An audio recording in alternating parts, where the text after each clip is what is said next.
वाहिगुरु जी का खालसा, वाहिगुरु जी की फतेह। चलिए दोस्तों, मैं आपको आज लेकर आ चुका हूँ दरबार साहिब में, जिन्हें पब्लिक, आम पब्लिक इन्हें गोल्डन टेम्पल के नाम से भी जानती है। तो चलिए मैं आपको वो आज ऐतिहासिक क्षण दिखाऊंगा जिसे आम पब्लिक नहीं देख पाती है, क्योंकि ये जो प्रक्रिया होती है इसे हम सुखासन कहते हैं, यानी सुखों का आसन। ये प्रक्रिया रात को, देर रात को होती है, तो आम लोग इन्हें नहीं देख पाते हैं। तो चलिए मेरे इस चैनल पर बने रहिए, क्योंकि ये वीडियो बहुत ही इंटरेस्टिंग होने वाली है। यहाँ मैं आपको सिखों के ग्रंथ साहिब को किस तरह विश्राम के लिए श्री अकाल तख्त साहिब में लेकर जाया जाता है। तो मेरे चैनल में बने रहिए, कहीं भी चैनल को स्किप मत करिएगा। तो चलिए देखिए, सुखासन की तैयारी हो चुकी है। लोग किस तरह एकत्रित हुए हैं दर्शन ड्योढ़ी के चारों तरफ। मैं आपको ये दृश्य अकाल तख्त के साहिब के ऊपर से दिखा रहा हूँ। और देखिए, लोग बेसब्री से इंतज़ार हैं उस पल को देखने के लिए, जिसे हम सुखासन कहते हैं। तो चलिए देखिए, दरबार साहिब के दरवाजे के पास में एक आपको वाद्य यंत्र की आवाज़ सुनाई दे रही होगी, जो मैंने स्क्रीन के टॉप कॉर्नर पर आपको दिखाया है। इसे तुरही कहते हैं। ये वाद्य यंत्र काफ़ी पुराने समय से चला आ रहा था और आज भी इस परंपरा को निभाया जा रहा है। एक व्यक्ति गुरु महाराज की पालकी के आगे आगे इसे बजाता हुआ आगे चल रहा है।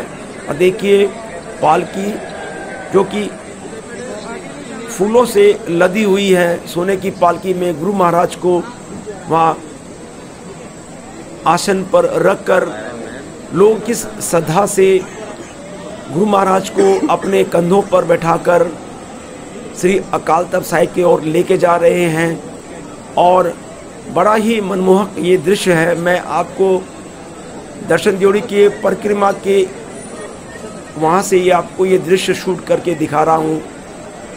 तो देखिए, ये क्षण देखने के लिए आपको रात में वहाँ का तकरीबन 9:30-10 बजे के आसपास, ये ऋतु के हिसाब से चेंज होते रहता है। गर्मियों में ये 10 बजे के 10:30 के आसपास होता है और ठंडा में ये तकरीबन 9:30 के आसपास होती है।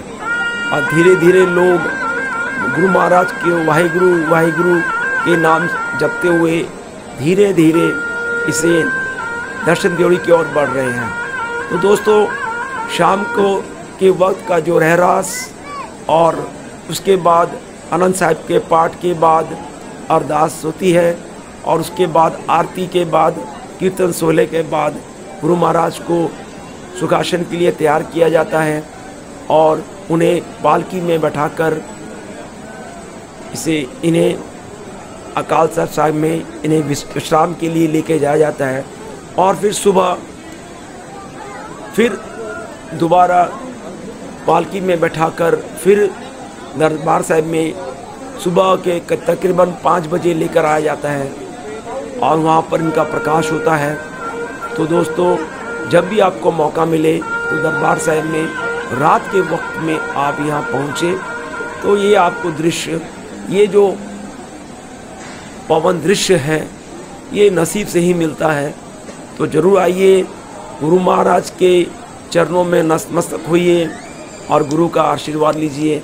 तो देखिए, हमें भी मौका ये मिला, दुर्लभ मौका मिला है, और हमने इसे अपने कैमरे में आपके लिए, सिर्फ आपके लिए ये कैद किया है, ताकि आप लोग, सभी लोग इनका दर्शन कर सकें और इनका लाभ उठा सकें।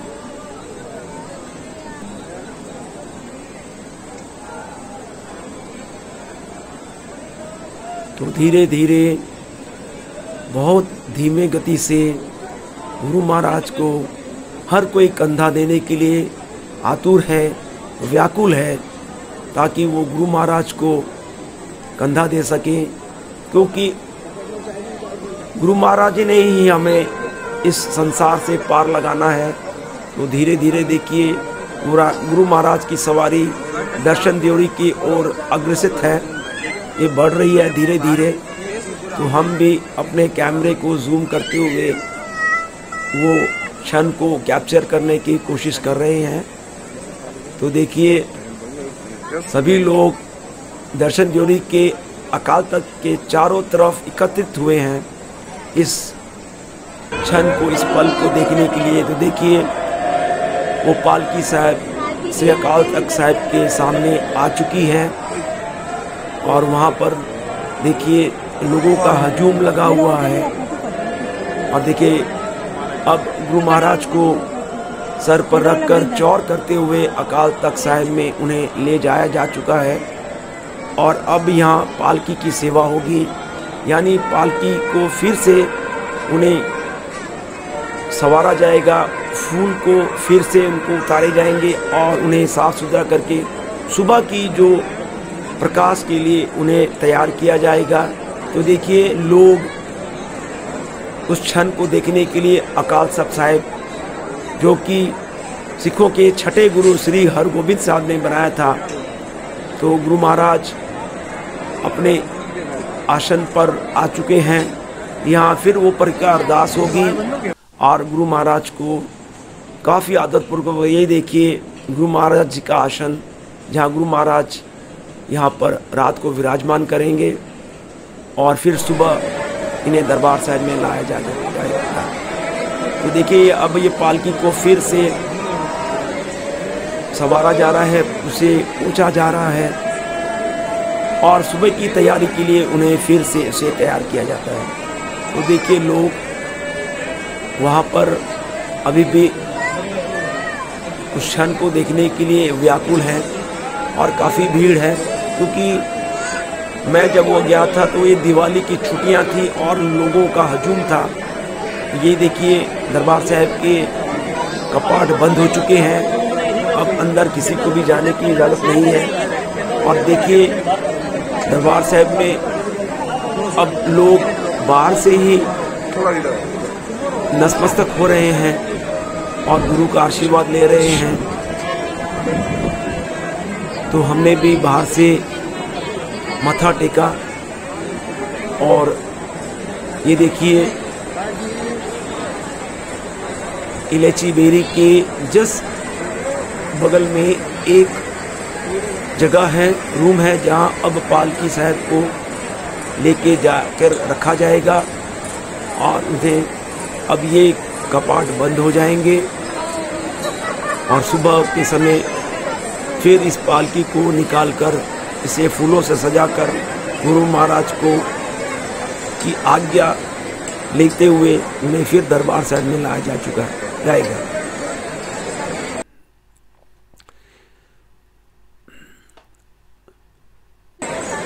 तो चलिए अब सुखासन के बाद समय हो चुका है लंगर हॉल की तरफ जाने का।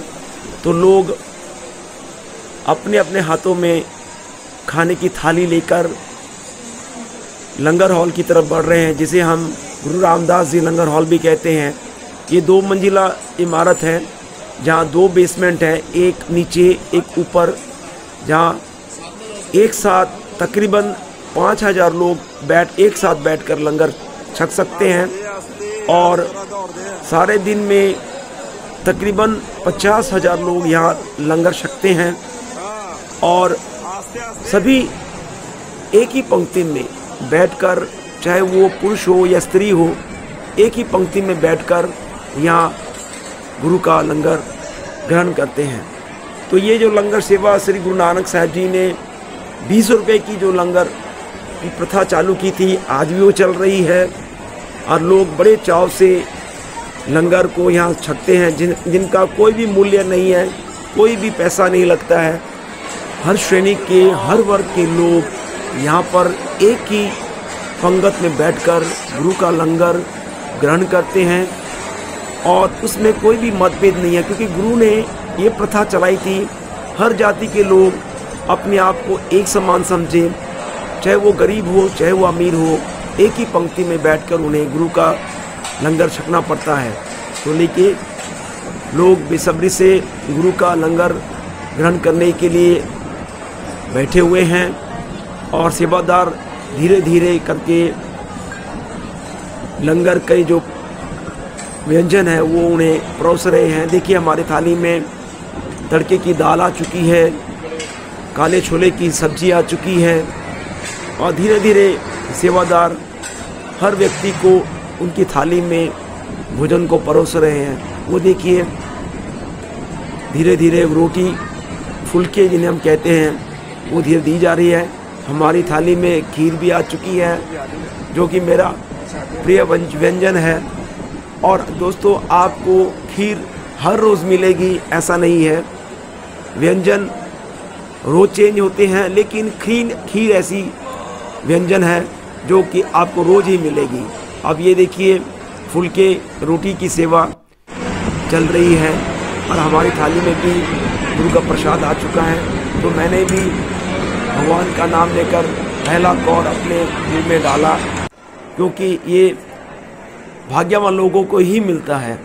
तो चलिए अब लंगर की प्रथा जो हो चुकी है, हम लंगर छक चुके हैं और लोग अपने अपने थालों में अपनी थाली को लेकर नीचे बढ़ रहे हैं। देखिए किस तरह की भीड़ है, लोग संयम को बरतते हुए धीरे धीरे नीचे की ओर आ रहे हैं। तो देखिए कहीं भी किसी भी तरह का शोर शराबा नहीं, कहीं भी किसी को हड़बड़ी नहीं, धीरे धीरे लोग सीढ़ियाँ उतर रहे हैं और प्यार से व्यंजन को छकते हुए नीचे आ रहे हैं। और ये देखिए कितने तेल और घी के डिब्बे पड़े हुए हैं। तो आप अंदाज़ा लगाइए किस परिमाण में लंगर यहाँ तैयार होता है। और हम धीरे धीरे अब पहुँच रहे हैं उस स्थान की तरफ जो आप देखकर आप भी आश्चर्यचकित हो जाएंगे। जी हाँ, यहाँ हो रही है थाली और कटोरी की सेवा। जी हाँ दोस्तों, आपको कभी भी जूठे बर्तनों की सेवा मिलने की संभावना बहुत ही कम मिलेगी, क्योंकि यहाँ आपको जूठे बर्तन धोने की मौका ही नहीं मिलेगा। तो ये देखिए हजारों लाखों थालियाँ धोकर सेवादार यहाँ रख रहे हैं। और ये देखिए किस तरह से लोग, पुरुष, महिलाएं कितनी श्रद्धा के साथ में लोगों के जूठे जो बर्तन है वो साफ कर रहे हैं। वो धन्य समझते हैं कि गुरु की जो सेवा है वो हर किसी को नहीं मिलती है। तो ये देखिए कहीं भी कोई भी भाड़े के लोग नहीं है, ये आम पब्लिक है। आप भी जा सकते हैं, आप भी गुरु के सेवा में हाथ बढ़ा सकते हैं।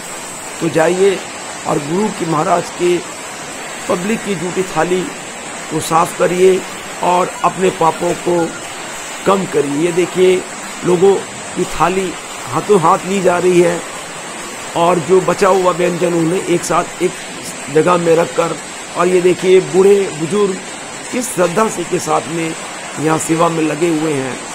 थालियों की आवाज़ और कटोरियों की आवाज़, इस तरह देखिए महिलाएं एक तरफ लगी हुई हैं, बर्तनों को साफ सुथरा करके स्वच्छ जल से धोकर उन्हें एक जगह रखा जाता है ताकि फिर उसकी तैयारी की जाती है। ये देखिए अब फिर ये नए लोग, ये फिर भीड़ एक पंगत लंगर की ओर बढ़ रही है अपने अपने हाथों में थालियां लेकर। तो ये सेवा चलती ही रहती है। रात के करीब 12 बजे तक भी आपको लंगर यहाँ मिलता रहता है।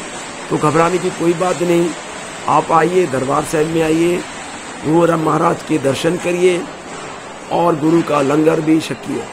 और देखिए गुरु का लंगर छकने के बाद आप चाय का भी आनंद लीजिए।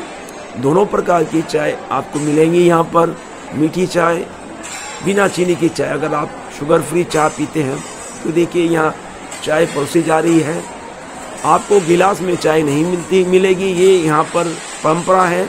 कटोरी नमा चीज़ में ही आपको, जिसे हम बाटा कहते हैं, उन्हें पर ही आपको चाय मिलेगी। तो चलिए, हमने दर्शन करने के बाद, प्रसाद छकने के बाद वहाँ अपने सराय की ओर अग्रसर हो चुके हैं। तो चलिए गुरु महाराज को फिर एक बार नमन करते हुए, उनका आशीर्वाद देते हुए हम अपने यात्री निवास की तरफ बढ़ रहे हैं। वाहिगुरु जी का खालसा, वाहिगुरु जी की फतेह। अपकमिंग एपिसोड में मैं आपको दरबार साहिब के बारे में पूरी जानकारी दूंगा, पूरा इतिहास आपको बताऊंगा। तो प्लीज़ अपकमिंग एपिसोड में मेरे साथ बने रहिए। और अगर आपने मेरे चैनल को अभी तक सब्सक्राइब नहीं किया है तो प्लीज़ बेल आइकन को क्लिक करें और मेरे चैनल को ज़रूर से सब्सक्राइब करें ताकि आपको आने वाले एपिसोड के बारे में जानकारी मिलती रहे। धन्यवाद। वाहिगुरु जी का खालसा, वाहिगुरु जी की फतेह।